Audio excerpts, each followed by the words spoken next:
Today, I want to share with you an animated film full of dark elements called Asura.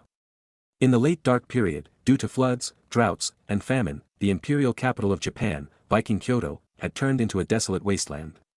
In this world resembling hell, natural disasters and human calamities had turned everything upside down, with perpetual darkness shrouding the land. In these harsh conditions, the act of cannibalism had become commonplace. A mother gave birth to a baby boy in a dilapidated temple. As hunger grew more intense, the mother thought about eating the baby boy. She then left the child in a wildfire but had a change of heart when a loud thunder made her realize what she was doing. She abandoned the infant and fled, and since then, there has been no news or sign of her. 8 years later, a destitute young man roamed aimlessly with an axe on his back.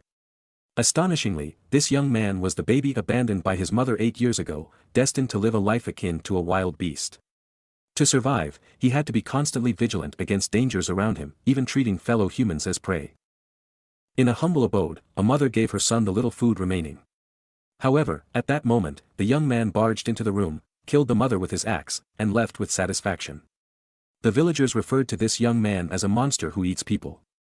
Until a wandering monk arrived, walking the village path while chanting Namu Amida Butsu and twirling prayer beads. The young man targeted the monk as his next meal but was knocked down by a powerful punch.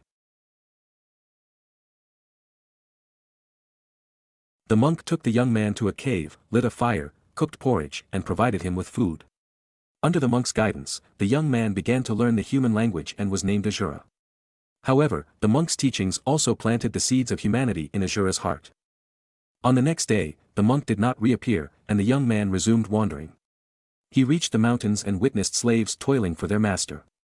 When a young slave collapsed due to exhaustion, the landlord ordered Shichiro to throw the slave off the cliff. Asura appeared, eyes fixed on the young slave, the slaves on the ground, and the hawk in the sky.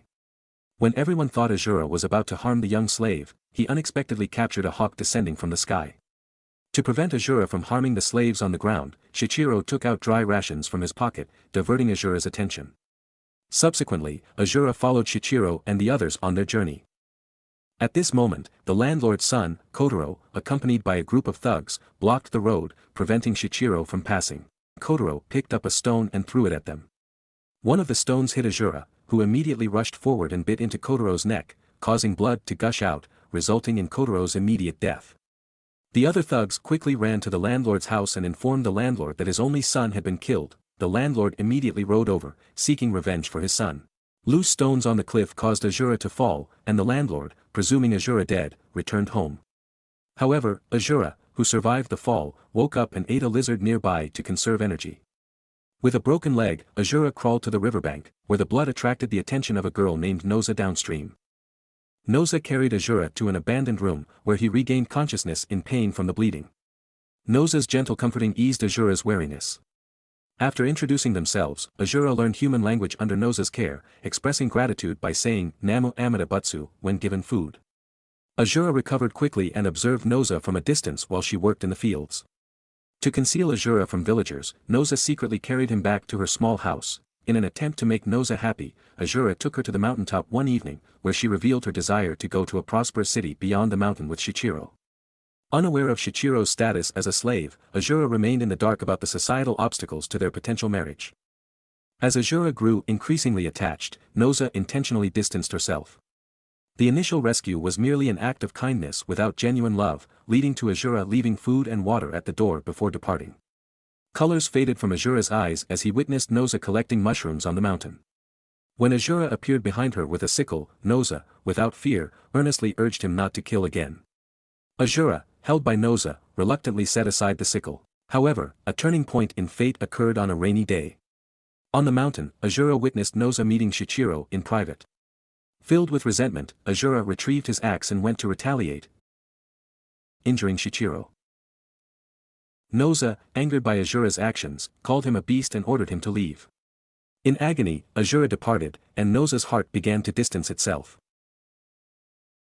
Shortly after, the venerable monk noticed that Asura had once again regained the form of a wild beast, but he had undergone a complete transformation into a human.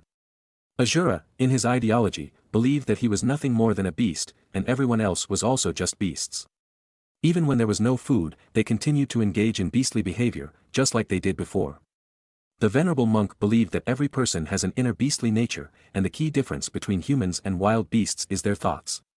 It's about how to suppress the inner beastly nature, and words alone are not enough. The venerable monk snatched Asura's axe, then, right in front of him, cut off his own arm and threw it to Asura, leaving the decision to eat or not to eat up to him.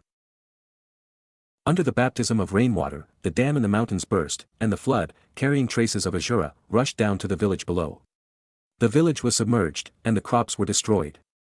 Drought descended once again, and the village returned to the state it was 8 years ago.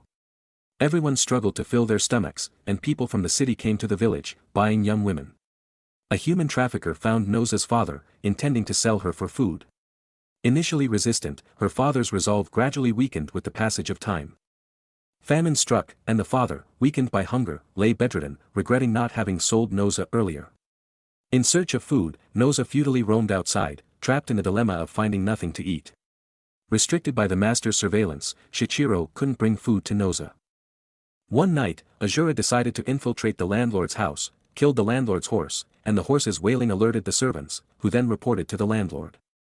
The landlord discovered that Asura had not died and once again mobilized all villagers, offering 1 year's ration as a reward, to launch another pursuit. Starving villagers, upon hearing about available food, showed ferocious expressions, eager to kill Asura to exchange for provisions. Asura returned to Noza's home with horse meat. Noza's father, preparing to capture Asura, found him at home, handing the meat to Noza. However, Noza, mistaking it for human flesh, adamantly refused. Despite Asura's continuous explanations, Noza remained unconvinced. Asura cut a piece of meat and tossed it to Noza's father, who devoured it and then sneaked out to inform the landlord. The landlord and villagers rushed to Noza's house, and to save his life, Asura had to abandon the meat and escape. Villagers, like hunting prey, surrounded Asura, wielding torches to chase him. They reached deep into the mountains, where Asura and the landlord engaged in a fierce duel at the cliff's edge. Though the landlord was killed, Asura was severely wounded. Chased to a dilapidated suspension bridge, Asura, determined to survive, decided to make a desperate attempt.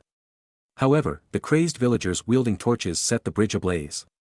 Asura fell from the bridge into the abyss, and the entire mountain was engulfed in flames, evidence of the villagers chasing him. With winter's arrival and no food, Noza died of starvation.